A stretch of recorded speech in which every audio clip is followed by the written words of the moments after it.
morning, ladies and gentlemen. I take the pleasure in welcoming you all to the 13th edition of the India Today Conclave, a signature event and a celebrated platform of global thought. In its 13th edition, the India Today Conclave's theme this year is winning. And over the course of the next 2 days, we will see winners, visionaries from various walks of life come together on this very platform.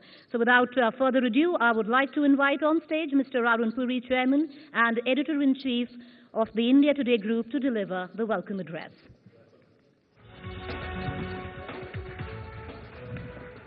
Grand, huh? Ladies and gentlemen, good morning. I stand before you at a time when the air is electric. Starting April 7th, the world's largest election will begin to unfold.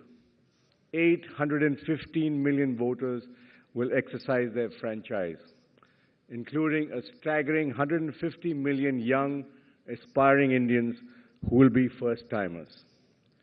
This is the most exciting and important election since March 1977, in my opinion, when Mrs. Gandhi lifted the emergency. Will there be a stable government? Will the economy revive? Will someone put the fear of God in the corrupt? Will communalism rise or reduce? And many more such questions are bothering all of us. But the country will have to hold its breath till the results are announced on May 16th. In such stirring times, I welcome you to the 13th edition of the India Today Conclave.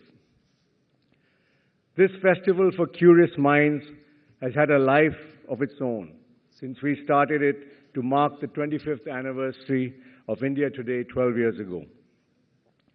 It has become the biggest thought and ideas convention of its kind in this part of the world. In the past conclaves, many prominent personalities who could be said to be intertwined with the political and intellectual history of the 21st century have spoken here. As always, the speakers at this year's conclave are no less distinguished. I welcome them all and look forward to hearing them with you over the next 2 days. History has gate-crashed this conclave several times in the past, much to my satisfaction, forcing us to react on the fly to unexpected news events, making the conclave very topical. This time, we have gate-crashed, or more correctly, invited ourselves to history. We knew the general elections would be around the corner about this time. Therefore, we made the theme winning. So the principal focus of this edition of the conclave is to see what lies ahead. Last year, we had the Gujarat Chief Minister Narendra Modi here as our gala night speaker, and who is now the prime ministerial candidate for the BJP. It so happens that he is today the dominating narrative of the forthcoming general elections. In most elections in the past, it has been dominated by the Congress party in some form or the other. This election, it turns out, is all about whether you're pro-Modi or anti-Modi. It's not even a question of the BJP. In fact, in a sense, he's even swallowed his own party. Even regional parties who are the potential allies are classified as whether they are pro-Modi or anti-Modi.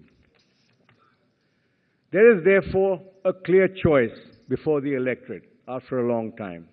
It's similar to March 1977, where the central figure was Mrs. Indira Gandhi, and she was just as controversial. This is what makes it a very interesting election. My sense of India at this moment is that it is a hungry nation. It is not hungry in the traditional sense. There's enough food in this country to feed everybody if we knew how to distribute it right. We're a country hungry for capital.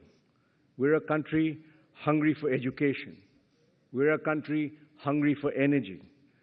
We're a country hungry for opportunity. And above all, we're a country hungry for decisive, honest leadership, wherever it comes from. We're a country straining at the leash. The country is yearning for a leader who can bring everyone together and unleash the amazing potential of this country. The solutions to the problems of this country are well known. We just have to get down to solving them in a non-partisan manner.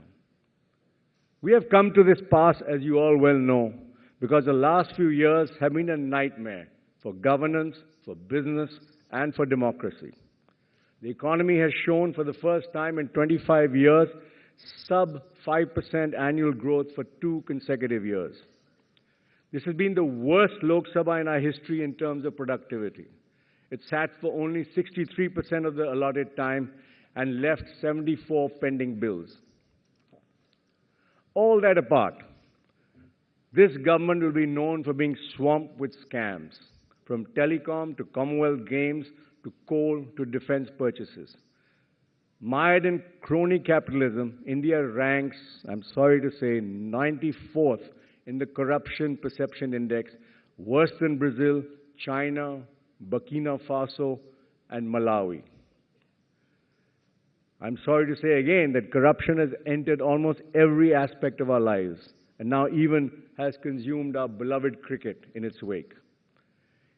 It has made corruption the top issue of this election, and I'm glad for this, because whoever comes to power will have to make a sincere effort to get rid of this cancer from our society. We will be joined in a couple of hours by Ranjit Sinha, the Director of Central Bureau of Investigation, the man, in fact, on the hot spot, who's called upon to probe several of these scams. In many ways, it's not the most enviable job in the world, as the Supreme Court Justice described the CBI as a caged parrot. We will get an insight from him into what life is like in such a cage. In fact, the genesis of the Lokpal bill comes from the whole issue of the independence of the CBI from the government. Sadly, there's little focus on building or improving infrastructure in this country. Loss-making public sector companies continue to drain the treasury, and there are no real measures to make our slothful bureaucracy, which employs over 5 million people, to be more effective or to come up to an optimal size. In a short while, former Disinvestment Union Minister, famous author and journalist Aroon Purie will speak to you about what we must do to reverse this trend. Another problem dragging the economy down is the populist schemes which have been doled out in anticipation of general elections. The thousands of crores earmarked under most of these projects, which no one knows how to pay for, rarely reach the people they're intended for. As India moves ahead, it must decide what it wants, high growth or high dole. We have 2 very eminent economists discussing this later today. While corruption rules the roost, businesses are being squeezed from all directions by netas and the bureaucracy. India is witnessing a de facto return to license Raj over the allocation of natural resources, which are controlled and distributed arbitrarily in the absence of uniform policy. In order to see how India can win the next decade by creating high growth and more jobs, we have a Union Minister for Commerce and one of the world's largest mining magnates speaking to us on this issue. I'm pleased to say that though campaigning is on its full swing, the conclave features some of the top political leaders across the country. We will be joined by the newly victorious Chief Ministers of Madhya Pradesh and Rajasthan, and by the Chief Minister of Jammu and Kashmir, who is never short of controversy and has an election later this year. Indian politics is undergoing a sea change. The usual vote banks are being altered. Our growing middle class is fast emerging as a constituency that cuts across caste lines. The people of India want more from its leaders. Instead of religious polarization and caste equations, they care about jobs, opportunities, road, electricity, water, and housing. The recent assembly elections in the 5 states proved that chief ministers with a development agenda were given another chance in Madhya Pradesh and Chhattisgarh, and leaders who promised to change or bring about change were chosen in Rajasthan and Delhi. We will talk about this new trend in Indian politics to leaders from across the political spectrum. Over the next 2 days, you will have before you union ministers, chief ministers, and senior leaders from India's top political parties. Our first session this morning is with Akhilesh Yadav, the young Chief Minister of Uttar Pradesh, which holds the key to power at center with its 80 Lok Sabha seats. A major reason why politicians are reinventing themselves today ahead of the elections is because of our gala dinner speaker this evening, former Chief Minister of Delhi, Aroon Purie. He has captured the imagination of the country with his anti-corruption, anti-vote bank, and transparency in elections. What his tumultuous 49 days in power achieved is debatable, and how his party fares in the Lok Sabha elections is an open question. But what he has done is change the way politics is conducted in this country. Across parties, there will be greater scrutiny in the background of candidates and the sources of election funding. The growth of Aam Aadmi Party shows that our political system still has scope for experimentation and growth. That the gaps between helpless cynicism, hopeful activism, and meaningful politics can indeed be breached. But on a lighter note, we must never forget there can be no winning without heroes. Our gala speaker tomorrow night is India's superstar to the masses, Salman Khan, who proves every time he steps into the frame. A hit machine with a string of 100-crore blockbusters against his name, Salman is a supreme entertainer and a universal bhai who is worshipped by millions of doting fans. In his own bohemian way, Salman is a metaphor for a new India, confident, aspirational, devil-may-care. He is the true inheritor, if not in style then in status, of another of our conclave guests, the legendary Amitabh Bachchan.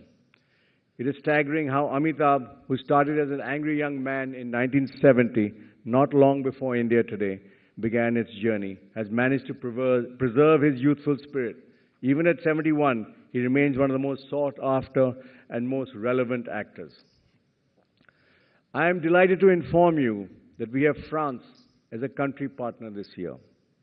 And when the French are involved, food cannot be far behind.